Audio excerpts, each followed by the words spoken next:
نبی پاک کے آستانے پر جانا ہے، وہاں نہ بادشاہ دیکھا جاتا ہے نہ فقیر دیکھا جاتا ہے، ہر ایک کا سلام قبول کیا جاتا ہے۔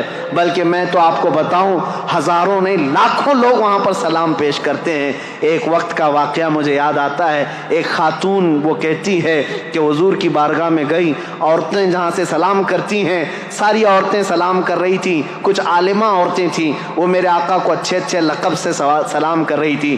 الصلاۃ والسلام علیک یا خاتم النبیین، یا رحمت للعالمین، یا شفیع المذنبین، یا انیس الغریبین۔ یہ جو عورت تھی یہ دیہات کی رہنے والی، گاؤں کی، پڑھی لکھی نہیں تھی۔ اس کو غم لاحق ہوا کہ میں بھی پڑھی لکھی ہوتی تو اچھا سلام کرتی میرے آقا کو، اور رونا آ گیا، اور اس نے کہا السلام علیکم یا رسول اللہ۔ اتنا کہہ کر کے اپنے آنچل سے آنسو پوچھتے ہوئے اپنی قیامگاہ پر اپنے گھر پر آ گئی، سو گئی روتے ہوئے، اور کوستی رہی میری جہالت کو برا ہو، بچپنے کو برا ہو کہ میں پڑھی لکھی نہیں، آج پڑھی لکھی ہوتی تو میرے نبی کو اچھا سلام کر سکتی تھی۔ آئی، سو گئی روتے روتے، قسمت بیدار ہوئی، خواب میں میرے آقا تشریف لائے، نبی کریم صلی اللہ تعالی علیہ وسلم تشریف لائے۔ آتے ہی آپ نے فرمایا، میرے آقا نے، اے خاتون بڑی دور سے آئی، آج لاکھوں لوگوں نے مجھے سلام کیا لیکن ان سب میں مجھے سب سے اچھا تیرا سلام لگا، اس لیے کہ دل کی گہرائیوں سے سلام کیا تھا۔ اس لیے میرے عزیزو، میرے مصطفیٰ کے دربار میں نہ اونچ نیچ دیکھا گیا ہے، نہ امیر غریب دیکھا گیا ہے، نہ فقیر بادشاہ دیکھا گیا ہے، نہ ذات پات دیکھی گئی ہے۔ جو جہاں سے آیا وہ میرے مصطفیٰ کریم کے سمندر میں جم گیا۔ حبشہ سے بلال آئے، روم سے صہیب آئے، فارس سے سلمان آئے، عرب سے خالد بن ولید آئے، لیکن یہ سارے ملکوں کے میرے آقا کے مدینے میں ایسے جمع ہوئے جیسے ایک ماں سے پیدا ہوئے چار بھائی بھی اتنی محبت نہیں کرتے تھے جتنا میرے آقا کے صحابہ میں میرے آقا نے محبت ڈال رکھی۔ یہ میرے دین کی خصوصیات ہیں، یہ میرے دین کی خصوصیات ہیں۔ اس لیے میں کہوں گا لوگوں کو لا کر کے دکھاؤ اس کے مثل کوئی چیز ہو جس دین نے اتنے اعلیٰ قسم کی چیزیں دی ہوں۔ آج بھی بچیوں کے حقوق کے لیے دنیا لڑ رہی ہے، عورتوں کے حقوق کے لیے۔ یہ پروپیگنڈا ہے، یہ جھوٹی باتیں، یہ مکاری کی باتیں ہیں۔ یہ صرف اور صرف ہماری عورتوں کو جانور بنانا چاہتے ہیں اور کچھ نہیں۔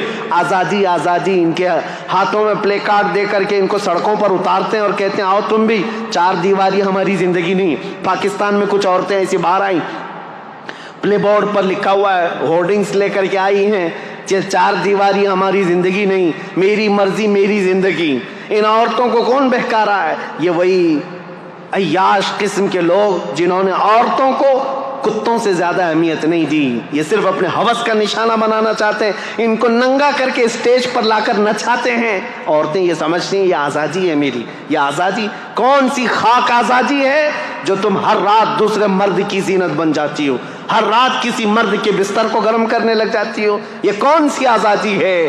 عزیزان گرامی، یہ عورتوں کے حقوق نہیں، عورتوں کے حقوق میرے دین سے پوچھو، اسلام نے کیا دیے ہیں۔ میرے آقا نے فرمایا اگر ایک بیٹی بھی ہو صحیح طریقے سے پرورش کر کے نکاح کر کے دے دیا، حضور فرماتے میری شفاعت اس پہ واجب ہے، میں اس کو جنت میں لے کر کے جاؤں گا۔ بیوی کو ایک لقمہ حلال کا کھلایا، میرے آقا نے فرمایا صدقے کا ثواب ہے۔ نبی کریم صلی اللہ تعالیٰ علیہ وسلم نے عورتوں کے حقوق یہاں تک بڑھا دیے، فرمایا الجنت تحت اقدام الامہات، اے لوگو تمہاری جنت تو تمہارے ماؤں کے قدموں کے نیچے ہے۔ عورت کو نہیں بڑھایا تو اور کس کو ہے؟